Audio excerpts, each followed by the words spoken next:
치료비 내고서 내가 이게 뭐 하는 짓인가 현타가 오신 분들도 많으셨겠지만, 여러분들이 만약에 이 퀘스트를 잘 완료하셨다면 여러분의 몸은 그 전과는 전혀 다른 컨디션으로 업그레이드 되셨을 겁니다.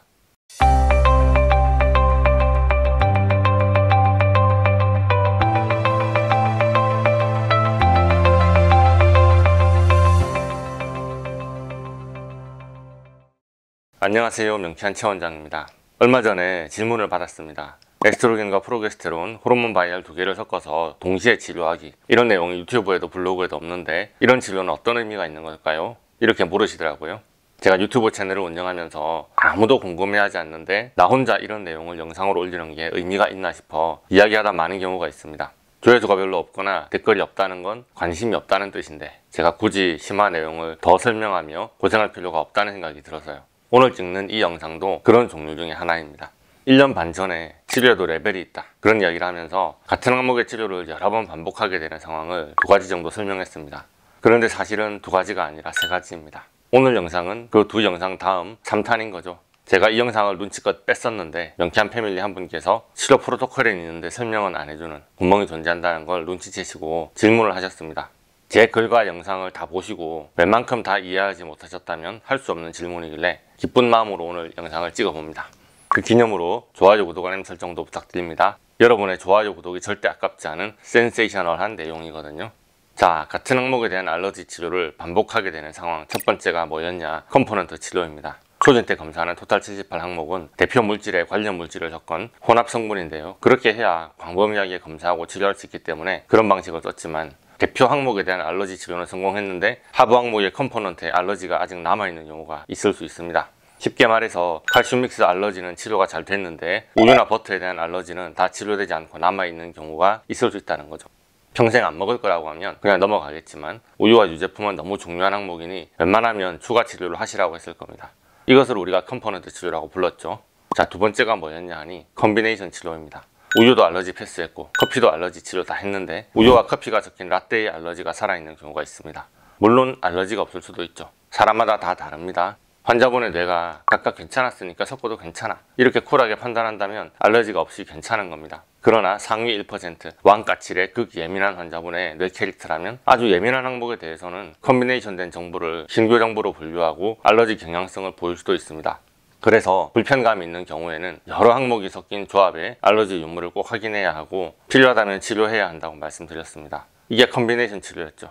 컴포넌트 치료, 컨비네이션 치료, 여기까지가 지금까지 공개했던 치료 프로토콜입니다. 자, 오늘의 질문으로 돌아가 볼게요. 그냥 쉽게 보자면 에스트로겐과 프로게스테론의 컨비네이션 치료라고 볼 수도 있겠습니다. 그런데 커피에 우유를 컨비네이션 한 것도 아니고 도대체 에스트로겐과 프로게스테론의 컨비네이션이 무슨 뜻이냐, 이 말입니다. 그걸 질문하신 거겠죠. 제가 지금까지 2달째 호르몬 이야기만 졸창 업로드하는 것은 오늘의 이 질문에 제대로 답하기 위해서라고 해도 과언이 아닙니다. 에스트로겐 우세증으로부터 자궁암, 유방암, 난소암으로 연결되는 플로우와 제노에스트로겐으로 범벅이 된 개이개구리 이야기, 에스트로겐 우세증이 바닥에 깔린 갑상선 기능 저하증과 자가 면역질환 하시모토 증후군에 대한 치료 프로토콜까지, 인간의 성호르몬과 그것을 교란시키는 환경호르몬 이야기의 핵심이 뭐였죠? 호르몬은 서로 간의 밸런스가 맞아야 한다 입니다. 그래서 오늘의 주제, 세 번째 프로토콜은 호르몬 밸런싱 치료입니다. 유방암, 난소암으로 오신 환자분 호르몬 믹스 알러지를 치료했습니다. 그리고 호르몬의 컴포넌트로 들어있는 에스트로겐, 프로게스테론 등 성호르몬에 대해서도 각각 알러지 치료를 진행했습니다. 에스트로겐과 프로게스테론 각각의 농도가 정상 수치 이하로 감소할 때 몸이 충격받는 그 자체를 치료한 겁니다. 그래서 호르몬 믹스 치료에 컴포넌트 치료까지 마무리하니 예민한 감각이 많이 줄어들면서 방광의 불편감, 질건조증, 안면 홍조, 불면 등등 난소 제거 수술 후에 전형적인 부작용이 줄었다고 합니다. 여기까지는 병렬적인 치료입니다. 호르몬 각각을 독립적으로 치료한 것이고 그것만으로도 증세가 호전되긴 하지만 중증 질환의 경우면 이 정도로도 부족합니다. 호르몬 간의 밸런스를 잡아줘야 하는 문제가 남아있는 거죠. 지난 영상들에서 에스트로겐과 프로게스테론이 28일 주기로 농도가 출렁거리는데 서로 균형이 잘 맞아야 한다고 했습니다. 어떤 때는 에스트로겐이 프로게스테론보다 우세하고 어떤 때는 프로게스테론이 에스트로겐보다 우세해야 하는데, 에스트로겐과 프로게스테론 자체는 문제가 없어도 서로 상호작용하는 그 밸런스가 맞지 않으면 이러저러한 여성 질환을 야기하게 된다고 했었습니다. 그런 상황이 벌어질 것인지, 현재 그런 질환이 진행 중인지를 테스트하는 게 에스트로겐 플러스 프로게스테론에 대한 알러지 전문입니다. 이 호르몬 간의 컨비네이션에 문제가 없어야 우리 몸은 이 두 가지 호르몬의 불균형 문제를 제대로 인지하고 주기에 따른 규칙적인 밸런스를 조절할 수 있습니다. 이렇게까지 깊게 치료하는 것을 바로 호르몬 밸런싱 치료라고 합니다. 영상으로는 오늘 올립니다만 치료를 이미 받고 계신 명쾌한 패밀리들에게는 낯설지는 않을 겁니다. 자주 해왔던 치료고요. 이것은 호르몬 믹스를 100% 치료하는 것, 에스트로겐, 프로게스테론을 각각 100% 완벽히 치료하는 것보다 훨씬 섬세한 치료를 가능하게 해줍니다. 자, 더 깊이 들어가 봅니다. 호르몬 믹스의 하부 항목이 에스트로겐, 프로게스테론 두 개만 있는 건 아니니까요. 예를 들어 남성 호르몬이 결핍이 된 노인 남성의 경우는 테스토스테론과 DHEA의 비율이 중요합니다. 나이가 80대지만 부부관계가 너무 중요하니까 잘 좀 치료해달라 부탁하시는 경우에 당연히 이런 조합도 체크해야 하고요. 고콜레스테롤 혈증, 당뇨, 고혈압과 심혈관 질환 등의 대사장애가 동반되는 경우 테스토스테론 플러스 DHEA의 호르몬 밸런싱을 체크하고 치료해야 합니다. 자, 신경전달 물질과 호르몬의 믹스 24분 바이알 글랜듈라로 점프해봅니다. 세상에 성호르몬만 있는 것은 아니니까요. 알러지 환자들에게 아주 중요한 아이템이 스트레스 호르몬, 코르티솔이 아닐까 싶은데요. 코르티솔과 코르티솔의 자극 호르몬인 HTH는 아주 좁은 범위 내에서 서로의 비율이 맞아야 합니다. 만성적인 저혈당이나 스테로이드 오남용으로 인한 부작용, 부신기능에 이상이 생겨 코르티솔과 알도스테론의 생산이 잘 안되는 에디슨병, 부신피질에서 코르티솔이 과잉 분비되는 쿠싱 증후군이라면 코르티솔 플러스 HTH의 밸런싱 치료도 시도해봅니다. 지난 영상에서 코르티솔이 프로게스테론을 훔쳐가곤 하니 에스트로겐의 농도가 정상이라도 상대적인 에스트로겐 우세증이 나타날 수 있다고 했었죠. 1차적으로는 에스트로겐 플러스 프로게스테론으로 치료를 시도합니다.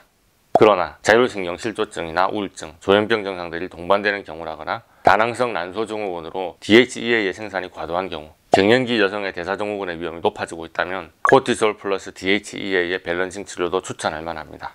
특히 코르티솔과 DHEA의 밸런스가 망가지면 폐혈증 쇼크까지도 유발할 수 있기 때문에 합병증이 심한 간경화 말기 환자분들의 경우도 이런 밸런스를 신경 써서 치료하고요. 남성 통증 때문에 마약성 진통제를 장기적으로 쓰고 있는 암 환자분, 호흡 부전이나 위장관 폐쇄, 암 전이로 인한 척수 압박, 암의 다발성 전이가 있어 지속적으로 스테로이드 치료를 받고 계신 환자분들, 부신 기능이 떨어질 수밖에 없기 때문에 추가적인 조치가 불가능한 상태에서 코르티솔 플러스 DHEA의 호르몬 밸런스 치료는 상당히 의미가 있을 것으로 생각합니다. 남성분들은 전립선 비대나 전립선 암, 여성의 유방암, 자궁암, 난소암의 경우는 테스토스테론 플러스 에스트라디올의 조합으로 호르몬 밸런싱 치료를 시도합니다. 글랜듈라, 신경전달물질끼리의 호르몬 밸런싱도 마찬가지입니다.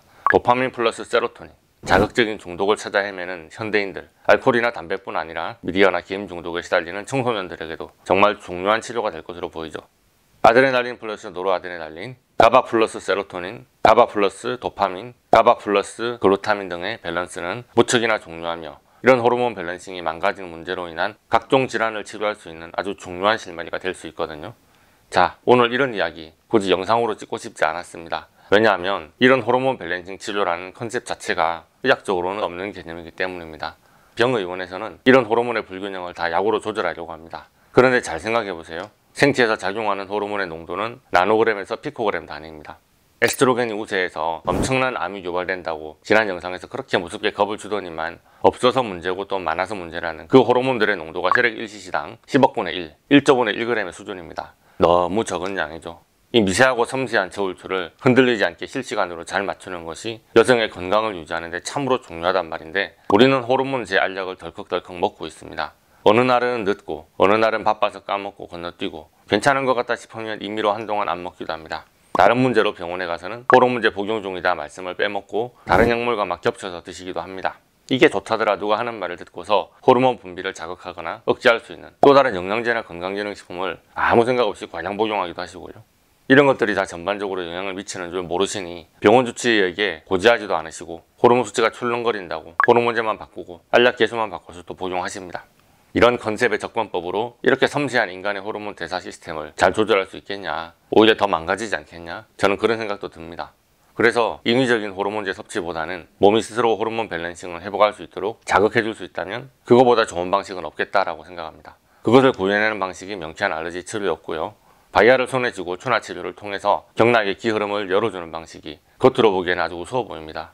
그래서 뭐가 들어있는지도 모르는 유리병 손에 몇 개 잡고서 등이나 두드리면 병이 다 낫는단 말이냐? 이런 식으로 쉽게 생각하는 분들이 계실까봐 굳이 내가 이런 영상까지 찍어가면서 노하우를 공개할 필요가 있을까 자괴감도 들었다는 말이죠. 좀 더 깊이 들어가 볼까요?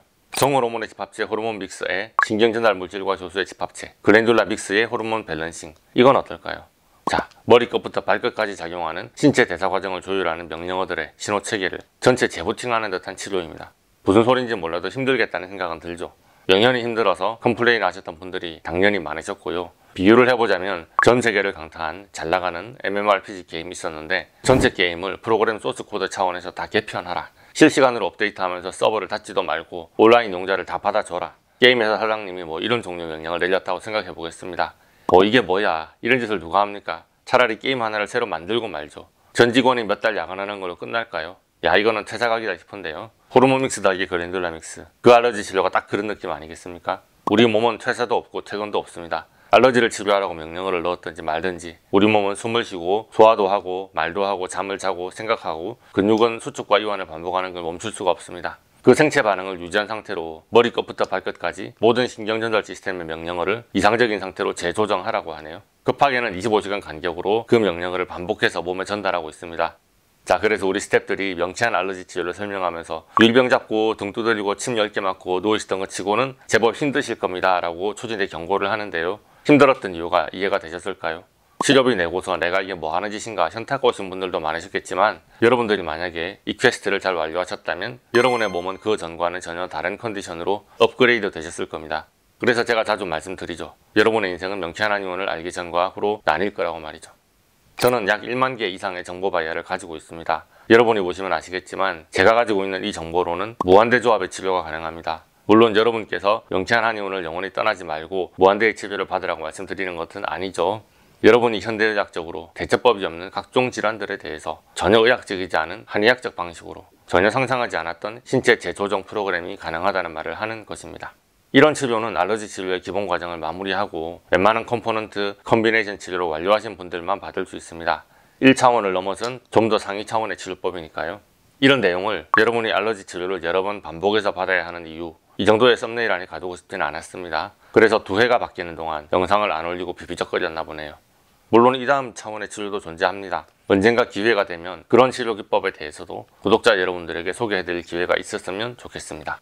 오늘의 영상이 호르몬과 신경전달 물질에 대한 배경 지식이 부족한 분께는 좀 어려운 내용이었을 것 같습니다. 이론적인 베이스를 설명한 시간도 부족했고요. 솔직히 그냥 환자분들 입장에서는 수술로 병변을 잘라내고서 잘 깁고 약 먹으니까 부작용 없이 일상생활을 잘할 수 있다면 그거보다 속 편한 일은 없을 거라고 생각합니다. 그러나 현대의학으로 치료법도 없고 약도 없다는 여러 상황에 대해서 명쾌한 알러지 치료가 대안이 될 수 있다면 그것만으로도 제 노력이 충분히 의미가 있다고 생각합니다. 여러분이 관심을 가져주신다면 부족한 부분을 열심히 채워보겠습니다. 오늘의 영상이 도움이 되셨다면 좋아요, 구독, 알림 설정 부탁드리겠고요. 질문 있는 분들은 네이버 톡톡이나 댓글로 부탁드리겠습니다. 감사합니다.